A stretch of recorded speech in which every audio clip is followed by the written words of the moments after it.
morning, or depending when you're watching this, good afternoon, good evening, or good night. My name's Ross, and as always told, out of Voice of Radio.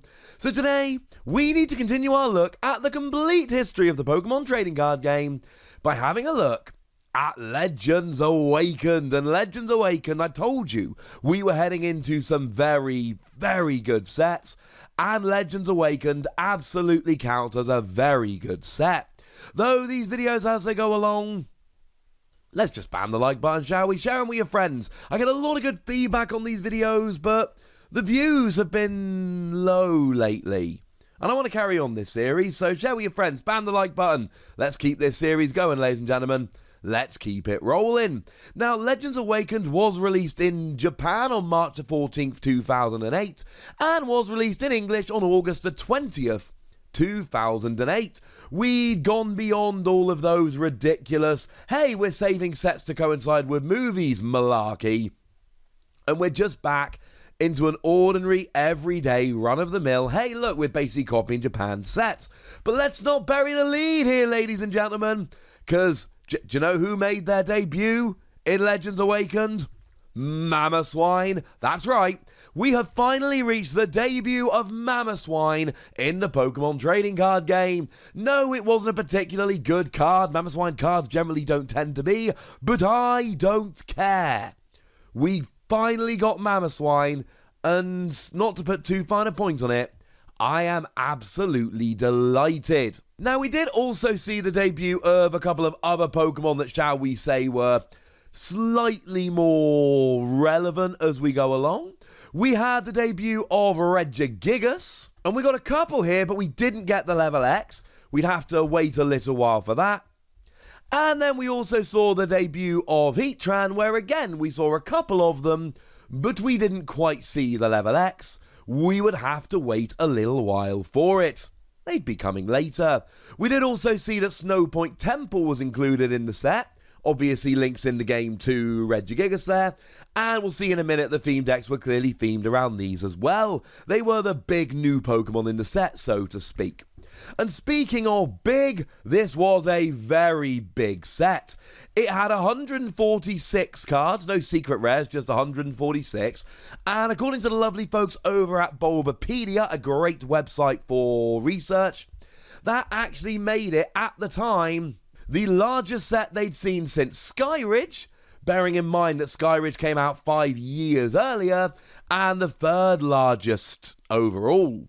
It was, shall we say, a gigantic set, and yes, I know that it's not quite the same, because nowadays we get gigantic sets, but this was kind of a big deal. Get it? Now, in terms of cool promos, they did that thing where they actually had a whole evolution line coming out as promos. So at City Championships, you could get yourself a Dratini. At State Championships, you could get yourself a Dragonair. And then at the National Championships, you could go and pick yourself up a Dragonite. If you're wondering about Regional Championships, that was actually Heatran, as it happens. And this was a very, very rare exception here, because the pre-release promo was actually Buck's training, and we generally don't get trainer cards as pre-release promos. And honestly, I'm looking down the list here on Bulbapedia, and unless I've missed something, and if I have, please obviously do correct me in the comment section, I believe this is the only time we ever actually got a trainer card as a pre-release promo. So there's a nice weird little fact about the set for you. Now, in terms of the most expensive card in the set, it is the runaway victory for Uxie Level X. And partly because that's the Level X and they're the rare ones, blah, blah, blah. But also, as we're going to see, Uxie Level X was a ridiculously good card. Honestly, the rest of the Level X's, you're looking kind of $30, $40 and not terribly expensive. But Uxie Level X, if you're playing old formats and you're playing with Diamond and Pearl cards, you're probably going to have a Uxie Level X in your deck. It is frankly ridiculous, so very much earned its spot. You'll generally be paying somewhere in the region of $80 or more to pick yourself up a Uxie Level X. It's a pretty good card. Certainly one you should keep an eye out for. Now, the cool thing about the level X's is they all actually saw play. So I'll introduce them quickly here, but we're going to be talking about all of them later on in the video because they all saw play. Although a couple of them were a little bit weaker. Azelf level X was one of those weaker ones. Did have a Pokebody which gave your Psychic Pokemon no weakness. It saw a bit of tech in here and there when you were playing Psychic decks. It was not a huge one. Glycerol level X was a very fun one. There was its own deck. We'll get there in a moment. Magnus level X was also at the centre of its own deck. We'll get there in a moment. Mesprit level X was the main attacker in that AMU deck because 200 damage for 2 energy was absolutely ridiculous. Mewtwo level X literally had a Pokebody that made it immune to basic Pokemon. That saw a huge amount of play. Riperia level X for 0 energy could actually do 250 damage. You discarded the top 5 cards of your deck and did 50 damage for each energy card you discarded. It was a gimmicky deck, but it was a lot of fun. And Uxie level X was flat out one of the very best cards in the entire format. The kind of card where if it was legal now would probably still see a huge amount of play. Now, in terms of the theme decks, I've already hinted a little bit. We had one for Reggie Gigas, and we had one for Heatran, but, you know, they were the big new Pokemon in the set. So the Heatran theme deck was Metal Surge. You got yourself a Holo Heatran, which was exclusive to the deck. That Heatran was a non-holo in the set proper. And then you got yourself rare versions of Metagross and Yanmega, which were also exclusive to the deck because they were only found as holos in the set proper. Bombardment was the Regigigas deck, and that got you a holo Regigigas, which again was exclusive. There was a holo and a non-holo in the set, just like Heatran. In the theme deck, they gave you the non-holo as a holo. And then you got non-holo versions of Glycerol and Mamoswine. Yeah, that's right. Mamoswine came into a theme deck, and again, these were exclusive. The non-holos were only found in here. So if, like me, you are a gigantic Mamoswine fan, and if you're not, boo you, this is a pretty gosh darned awesome theme deck. Go team! Now, in terms of the best cards, we really do need to talk about Uxie level X before we talk about anything else. Except for Uxie, because you see, Uxie, like Claydol we talked about a set or two ago, was one of the very, very best cards we've ever seen. It had the Poké Power setup that said once during your turn, when you put Uxie from your hand onto your bench, you may draw until you've got 7 cards in your hand. And this was just beyond ridiculous. Single prize Pokemon, huge amount of draw power, basic, just great.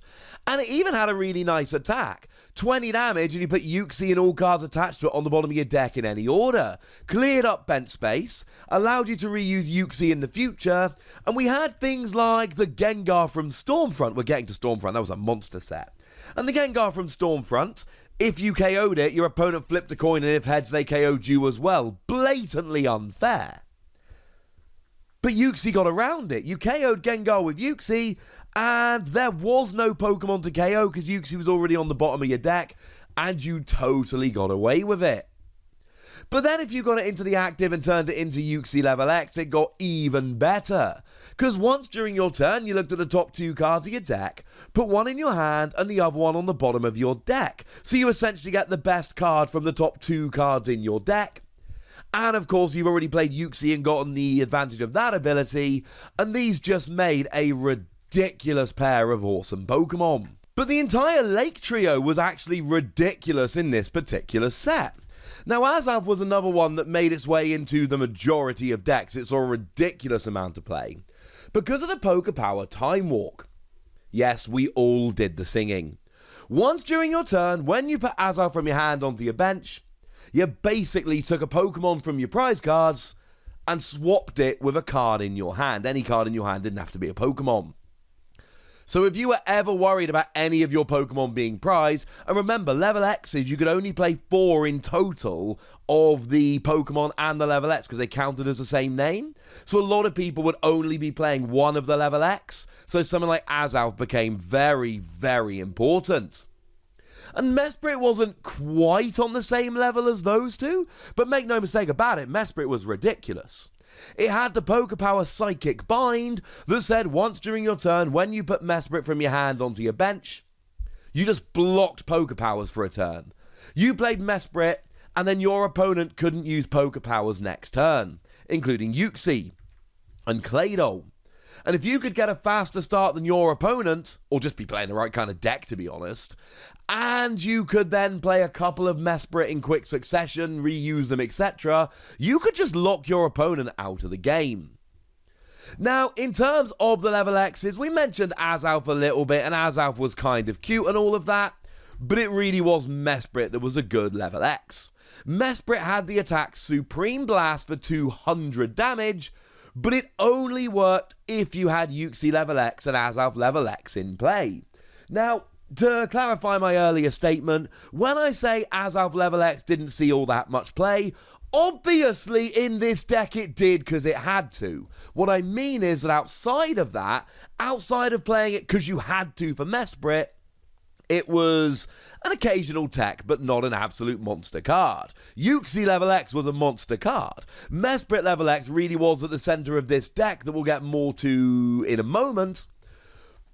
Azalf was fine, but Mesprit really was. I mean, you could one-hit KO anything. Yes, you had to discard all energy attached to Mesprit, but we had some ways around it. And the fact of the matter was that for a while this was a hyped deck, and it did boil down pretty quickly. People kind of got bored of it before too long, but there was a period of time where this was a very, very popular deck. And to be clear, the Lake Trio generally was so good, we did see this popping up in decks that were not necessarily dedicated to it.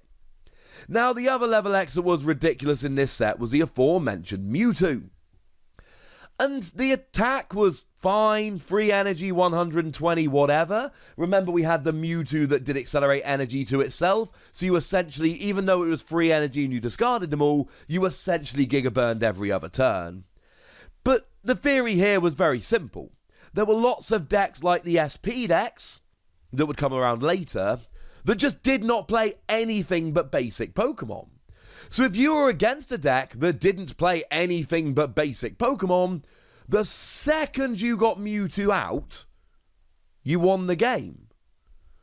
And that was kind of ridiculous. And it really was as simple as that.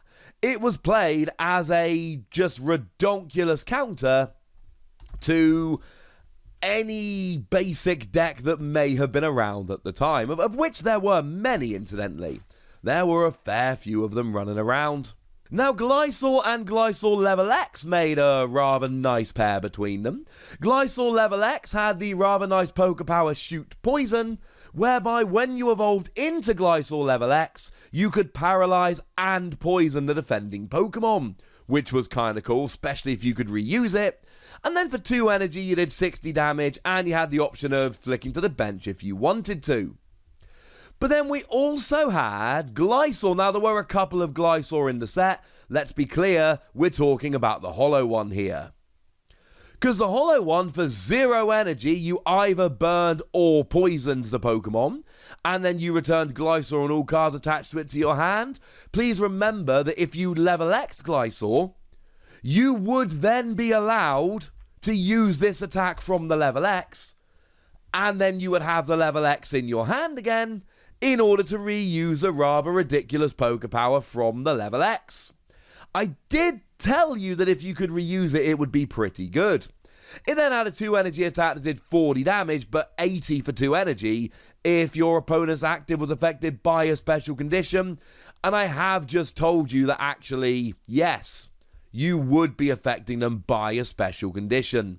And these really did make, for a period of time, a very, very strong deck, and one that saw a fair bit of play and a fair bit of success. Now, Regice was a very cool card in this set. There are quite a lot of good cards in this set. This set was immense. And Regice was one that I used in my Donphan deck, and I absolutely loved. And it wasn't for the attack. Although, to be fair, if you were damaged last turn paralysis, yay, but 90 damage, it would rarely work. But it had the Pokepower Reggie move that let you discard 2 cards from your hand, and then choose one of your opponent's active that was a basic, and they had to switch. And this was actually really, really good for when Spiritomb came around. Spiritomb was a basic Pokemon that sat in the active and blocked item cards, which was kind of mean if you ask me. So what this did was essentially move Spiritomb. It made your opponent move. And don't get me wrong, they would sometimes have a second one. And if they had two, you were done, yeah? Because they could just switch to the other Spiritomb. But unless your opponent had two Spiritomb on the field, this would allow you to get away from that and then get your item cards back. Though you could use it to just swap out a Pokemon you couldn't KO, or if your opponent only had two Pokemon, you could force one of them in, etc, etc. Now, Regirock was also a very good Reggie. Regirock had a Pokepower, Regicycle, that let you discard two cards from your hand and then attach a fighting energy from your discard pile to Regirock.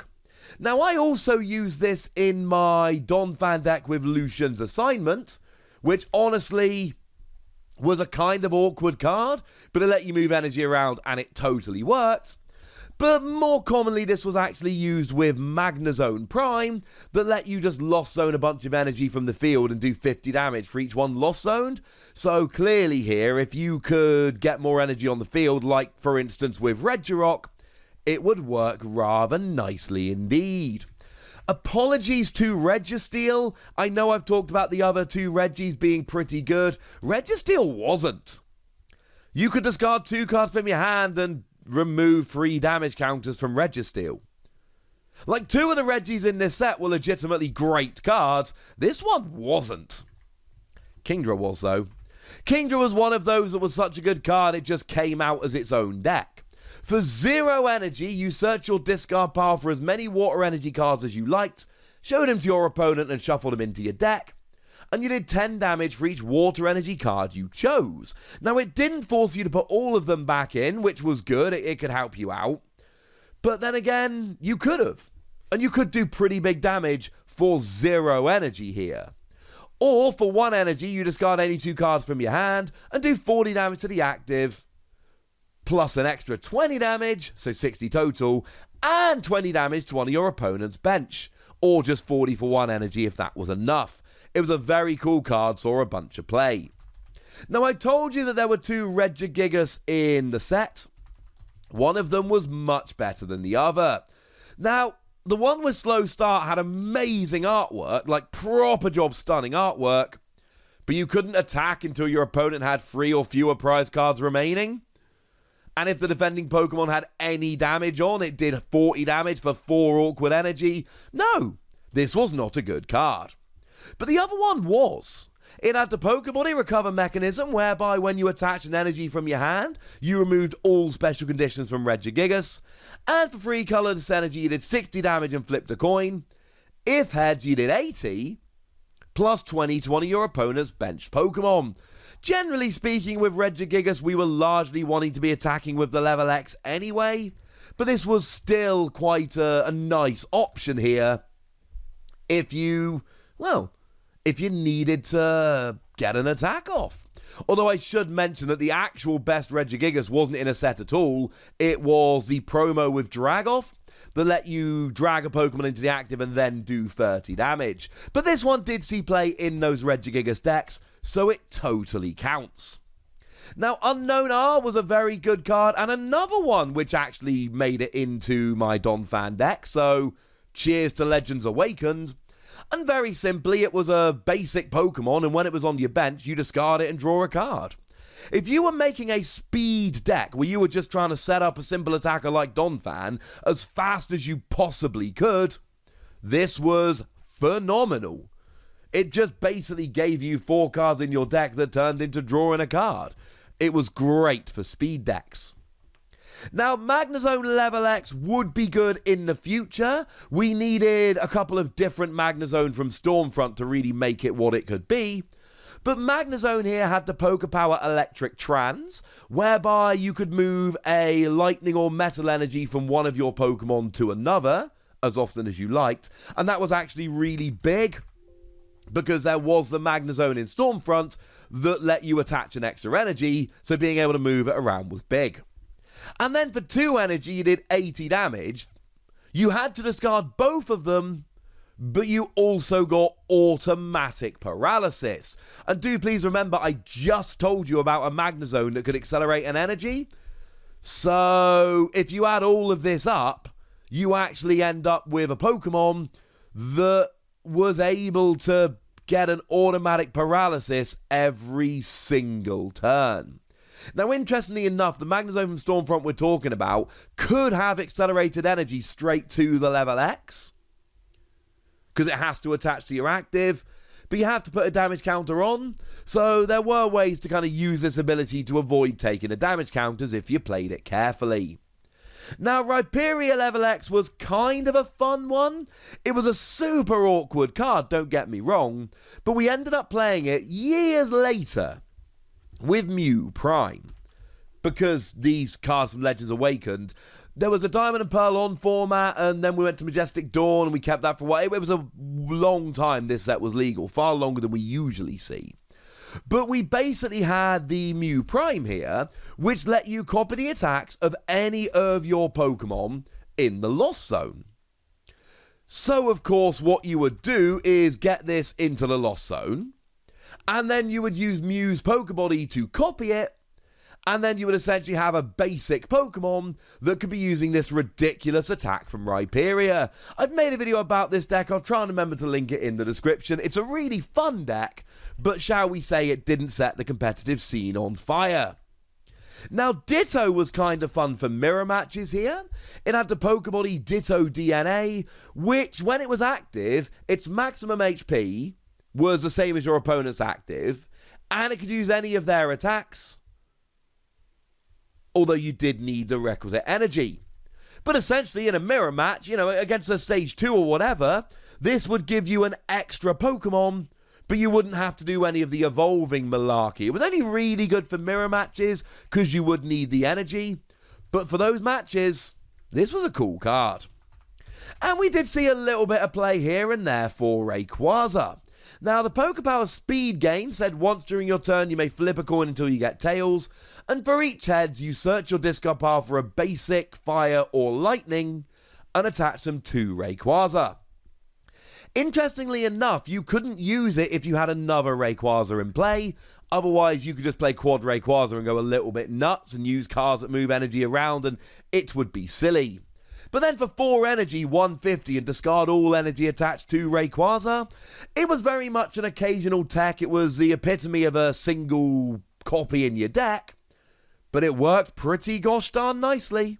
And in terms of trainer cards, we had some really good trainer cards in here as well. Like, for instance, Cynthias Feelings. Cynthias Feelings was a great card.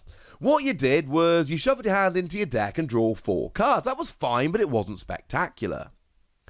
However, if any of your Pokemon were knocked out during your opponent's previous turn, you shuffled your hand into your deck and drew 8 cards. Well, drawing 4 cards was fine and nice and lovely and all of that, but drawing 8 cards was ridiculous. This strikes me as a kind of card where if it was out nowadays, it would be seeing a bunch of play. We also saw Energy Pickup seeing a bunch of play here.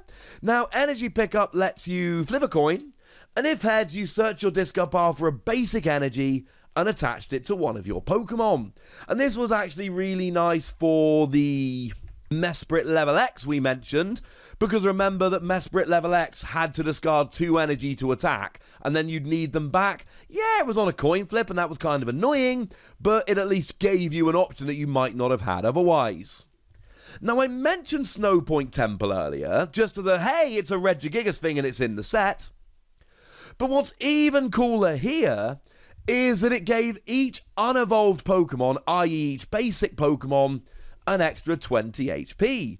And in decks like Reggie Gigas level X, for instance, this did actually see a bunch of play, because extra HP and making yourself more difficult to KO, etc., that was kind of fun.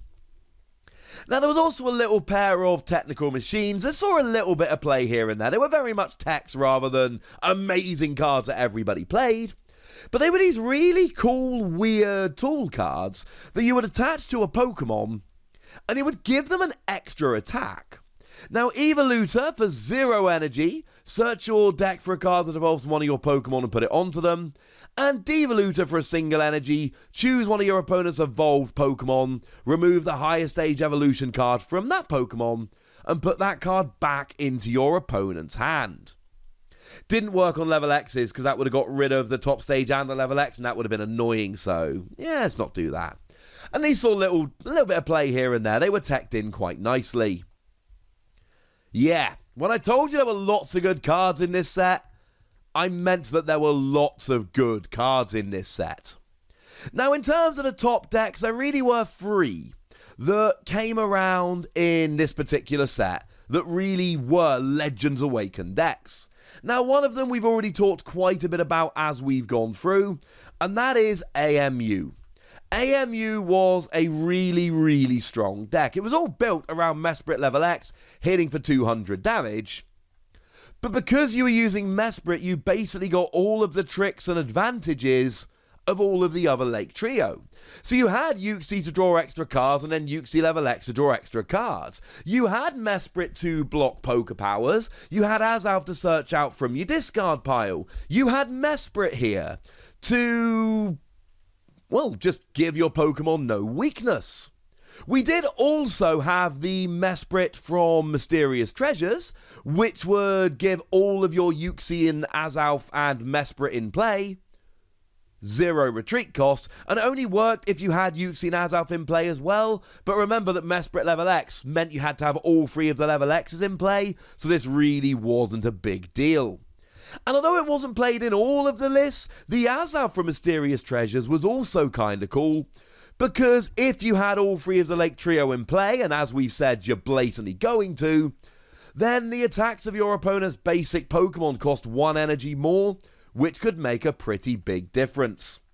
Energy Pickup was a pretty big card in this deck to get you the extra energy, and we probably should mention Time-Space Distortion, a very cool card that had the Lake Trio on, but was also really good for recovering Pokemon. And yes, it was flippy, but for each heads you flipped, you got a Pokemon and got it into your hand, and that was actually absolutely huge, because it meant that you could play them right away, and remember that they had good coming into play abilities. But also remember that you did need to really try and keep all 3 of them in play, so yeah, this was a pretty important card. Now, Kingdra was also a very nice deck that came around very much as a result of this particular set.